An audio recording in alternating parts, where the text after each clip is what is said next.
Welcome to Morningstar. Passive funds keep attracting assets from all over the world, and their share of the global market reached 38% at the end of 2022. And if you're a loyal Morningstar reader, you have probably seen that we evaluate the performance of fund managers on a regular basis, in which active managers time and again fail to impress as a group. So, does this mean that we should all pile our cash into passive funds? Maybe not. Jose Garcia-Zarate, your Associate Director for Passive Strategies here at Morningstar. What do you think about this assumption that if active managers as a group keep failing to beat their passive peers, and especially over the long run, investors might as well stick to only passive index funds? Well, there are several reasons explaining the increasing popularity of passive funds, and low management fees is probably the most important. To a large extent, the success of passive investing is predicated on the failure of active managers to deliver on their promises. So, from that perspective, it's understandable that many investors would see passive funds as the default investment option.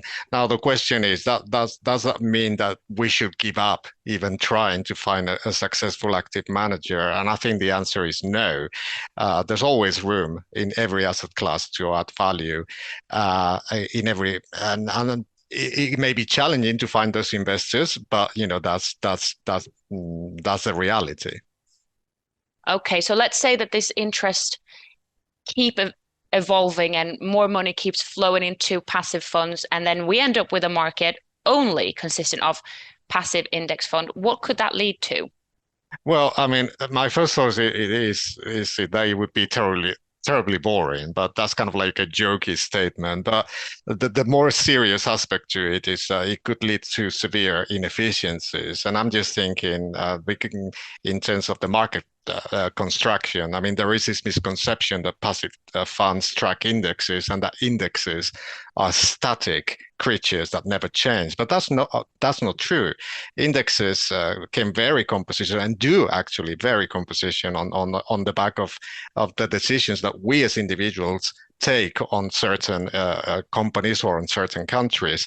So in a way, a passive fund cannot really work without the activity of individual investors. You would be negating the nature and basically impairing the mechanism of indexing. Okay, so have you noticed then during your years of researching the market, have you noticed any specific areas or markets where active managers are more successful than in others? Uh, as you alluded to, I mean, we run a study called the Active Passive Barometer, where we measure the success rates of active managers versus their passive peers in the group of Morningstar categories. These success rates vary for different reasons, but there are some key guiding principles. So, for example, a highly liquid and efficient markets, the room for active managers to add value is going to be lower. Think, for example, the US large cap equity. By contrast, active managers may have more room or latitude to find opportunities in markets where there are liquidity constraints, where information can be a challenge to obtain, or even markets where liquidity is not such a big problem, but there may be dominated by a specific group of companies or a specific economic sector.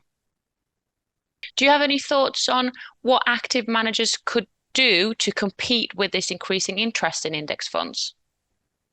Well, keeping a tight rein on costs is would be a good way to start with. Not over promising could be another. A successful active manager is probably one that is acutely aware that that they can fail, and there will be periods of a short-term underperformance, and this needs to be properly explained to investors. And for me, then, as an investor, what can I do to make sure that I choose the right active manager? Well, that's the key challenge, and it's a difficult one. So I'd say that thorough due diligence and education are paramount. But I do understand that not everybody has the ability or the resources to undertake, thorough due diligence, for example. And this is where companies like such as Morningstar comes in very handy. I mean, we have a dedicated team of very experienced analysts whose core mission is to identify those managers that can help you in your long-term investing journey. Very interesting. Thank you so much, Jose, for joining us here today. And until next time, I'm Joanna England for Morningstar.